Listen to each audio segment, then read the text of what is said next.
अरविंद केजरीवाल ने लुधियाना वेस्ट के लोगों को धमकाया था, धमकी दी थी। आम आदमी पार्टी की सरकार है, काम तो हम ही कराएंगे। ये हाल है आम आदमी पार्टी का। आप मतलब आम आदमी पार्टी नहीं, आपदा।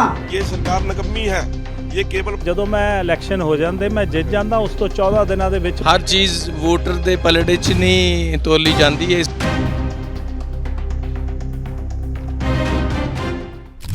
नमस्ते भारत, आप सभी लोगों के बीच में एक बार फिर से मैं उपस्थित हो गई हूँ।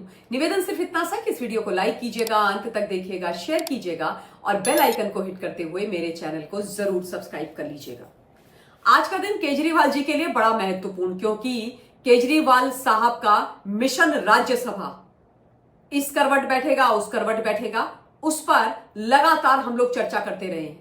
लुधियाना वेस्ट का जो उपचुनाव हुआ उसके रिजल्ट की बेला आ गई है।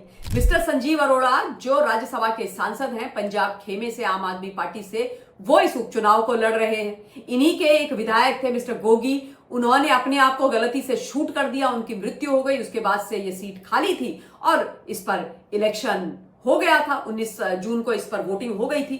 लेकिन अरविंद केजरीवाल के लिए ये एक राजनीतिक केवल अस्मिता का विषय नहीं था, अपनी राजनीति को जिंदा रखने का विषय था। अरविंद केजरीवाल ये केन प्रकारेण ये चाह रहे थे कि संजीव अरोड़ा जीते, ये विधायक बने, राज्यसभा की सीट खाली हो और मैं राज्यसभा पहुंचूं ताकि मुझे एक संवैधानिक पद मिल जाए, मेरे को एक सरकारी घर दिल्ली में मिल जाए, मैं उस सरकारी घर में कब्जा मार के उसमें बैठ जाऊं कुंडली मार के, और मेरे जो तमाम खर्चे हो रहे हैं ना, जो मेरी जो बड़ी बड़ी मोटी मोटी फीस जानी है, जो लीगल केसेस लड़ने की, वो सब सरकारी कोष से निकल करके जाए।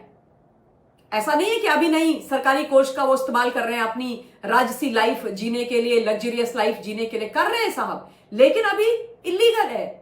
तब तो ये बोलेंगे भाई मैं तो लीगली कर रहा हूं, मैं तो आम आदमी पार्टी का नेशनल कन्वीनर भी हूं, अब तो पंजाब खेमे से राज्यसभा का सांसद भी हूं, तो जितना भी ये माल मत्ता है, जो सरकारी खजाना है पंजाब का, उस पर तो मेरा ही आधिपत्य है ना। तो पांचों उंगलियां घी में, सिर कढ़ाई में फिर से अरविंद केजरीवाल के, एक घर फिर से ले लेंगे राज्यसभा के सांसद होने के नाते दिल्ली में, और पंजाब में तो इन्होंने घर लिया हुआ ही है। In short, Arvind Kejriwal again free fund में टैक्स पेयर के पैसों पर पलने की अपनी व्यवस्था खोज रहे हैं। आपने देखा ना कि कैसे जब दिल्ली के अंदर वो मुख्यमंत्री थे तो दिल्ली वालों को तो उन्होंने बर्बाद किया, दिल्ली का कभी भला नहीं किया, लेकिन अपने लिए 54 करोड़ का शीश महल बनाया।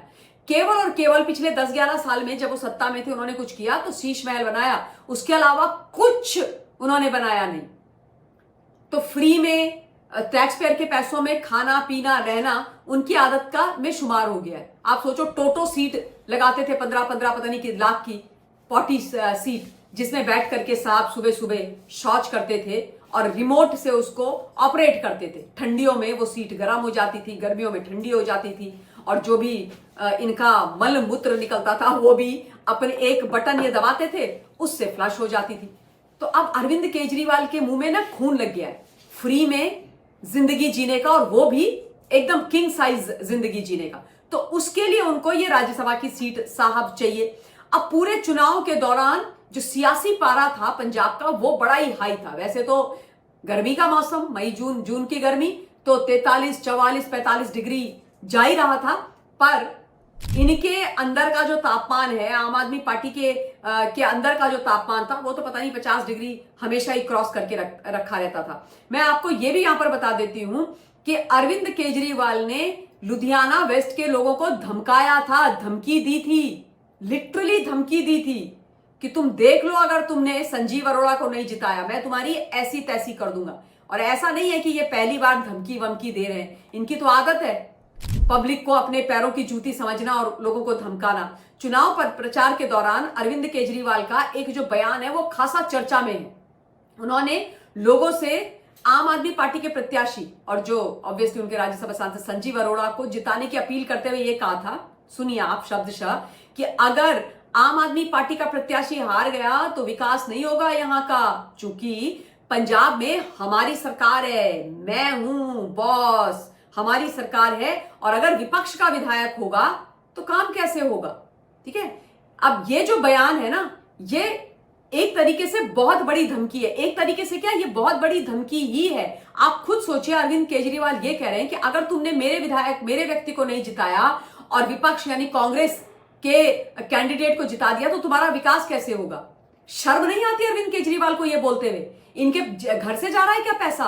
सुनीता केजरीवाल और अरविंद केजरीवाल को जो पेंशन मिलती है या जो थोड़ा बहुत इनके पास अपना पैसा है जो रखा हुआ है, वैसे तो इनके पास बहुत पैसा है भ्रष्टाचार का, उससे क्या लुधियाना वेस्ट की सीट का विकास होगा? जिस व्यक्ति को लुधियाना वेस्ट चुने वो किसी भी पॉलिटिकल पार्टी का हो, और चाहे आम आदमी पार्टी की सरकार हो या किसी की भी हो, भैया तुम्हें फंड तो देने पड़ेंगे ना, विधायक फंड जो होते हैं, विधायक निधि, ताकि वो अपने विधानसभा का विकास कर सके। तुम फंड रोकने वाले होते कौन हो मिस्टर अरविंद केजरीवाल? यही अरविंद केजरीवाल की सोच है कि अगर तुम मेरे लोगों को वोट नहीं दोगे तो मैं तुम्हारा फंड रोक दूंगा। कोई फंड आप नहीं रोक सकते हो। ऐसे मुख्यमंत्री हो, आम आदमी पार्टी की सरकार है, तुम्हारे पास एक रिमोट कंट्रोल्ड मुख्यमंत्री है। दैट डज नॉट मीन कि अगर कोई और व्यक्ति जीतेगा तो तुम उसको फंड नहीं दोगे। तुम होते कौन हो? तुम्हारा पैसा है। किसका पैसा है? ये भगवंत मान जी का पैसा है, अरविंद केजरीवाल जी का पैसा है। नहीं साहब, ये पंजाब के टैक्स पेयर्स का पैसा है, लुधियाना वेस्ट का टैक्स पेयर्स का पैसा है। उनका पैसा उन पर लगेगा। तो ये इस प्रकार की जो इन्होंने धमकियां दी हैं, उसकी वजह से ये चुनाव के दौरान लगातार कटघरे में खड़े रहे। लेकिन मैं तो गजब मानती हूं लोगों का कि अरविंद केजरीवाल के इस एटीट्यूड को देख करके भी people sit and listen to him. खैर, जब इनकी राजनीतिक सभाएं होती हैं तो उसमें आम जनता कम और इनके जो कार्यकर्ता हैं वो ज्यादा हैं। और ये भी खबरें आती हैं कि भाई ये लोग तो पैसुआ दे करके भीड़ इकट्ठा करते हैं, क्योंकि अब अरविंद केजरीवाल का कोई ऐसा स्वरूप, करिश्मा तो है नहीं कि इनको देखने के लिए कोई आएगा। और देखने के लिए बचा क्या है आप बताओ मुझे? अब मतलब इंटरनेशनल भ्रष्टाचारी तो ये हैं, पर अब ये इतना दिख गए हैं, इतना एक्सपोज हो गए हैं शराब घोटाले में कि हर एक इंसान ने पूरे विश्व भर के अंदर, भारत छोड़ दीजिए, इनको अपनी स्क्रीन पर देखा है, टीवी की, अपने फोन की, अपने लैपटॉप की, है ना। और एक जमाना था जब 2012-13 में अरविंद केजरीवाल जनता को मूर्ख बनाते थे ये बोल करके कि मैं आम आदमी हूं, मैं बेचारा हूं, देखो मेरी ये 200 रुपए की शर्ट है। और जो शर्ट अगर इनको 38 साइज आती थी तो आती होगी तो ये 45 पहनते थे, है ना। डबल एक्सल पहनते थे, ट्रिपल एक्सल वाली जो होती है वो पहनते थे। ये पैंट भी एकदम ढीली ढाली प्लीट जिनमें पड़ी रहती हैं वो पहनते थे। और 200 रुपए के सैंडल पहनते थे, 2 रुपए का पेन रखते थे और बोलते थे देखो मैं कितना गरीब हूं, मैं कितना आम हूं, है ना। तो तब लोग इंप्रेस होते थे, लोग देखने जाते थे कि भाई देखो ये IRS ऑफिसर, IIT से पढ़े हुए विद्वान व्यक्ति, पर फिर भी कितने डाउन टू अर्थ हैं, कितने सिंपल हैं, है ना। इनसे बात करते हैं, इनसे मिलते हैं, इनको देखने जाते हैं। पर अब वो जो तिलस्म इन्होंने बनाया था अपने चारों तरफ, वो भी टूट गया है।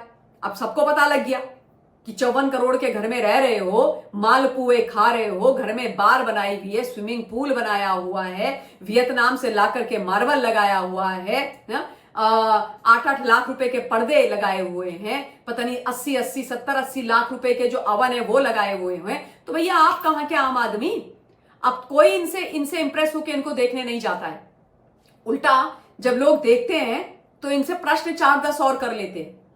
लेकिन यह आपको बताना बहुत जरूरी था कि कितने डबल स्टैंडर्ड अरविंद केजरीवाल के रहे हैं और क्यों अरविंद केजरीवाल के लिए राज्यसभा पहुंचना इतना महत्वपूर्ण है। क्योंकि भाई फ्री में पलना भी तो है, दिल्ली में भी तो बंगला चाहिए, पंजाब में भी है। और वो जो अभिषेक मनु सिंघवी है, उनकी जो ये मोटी वाली फीस होती है करोड़ों लाखों रुपए की, वो भी तो भरनी है। उसको कौन भरेगा? पंजाब के टैक्स पेयर भरेंगे ना साहब। अभी तक दिल्ली के टैक्स पेयर्स भर रहे थे। तो बस यही कहानी है। तो मुझे लगा कि ये विषय भी आप लोगों के बीच में मैं जल्दी से रख दूं। तो इस वीडियो के लिए इतना ही। बहुत बहुत धन्यवाद। जय हिंद।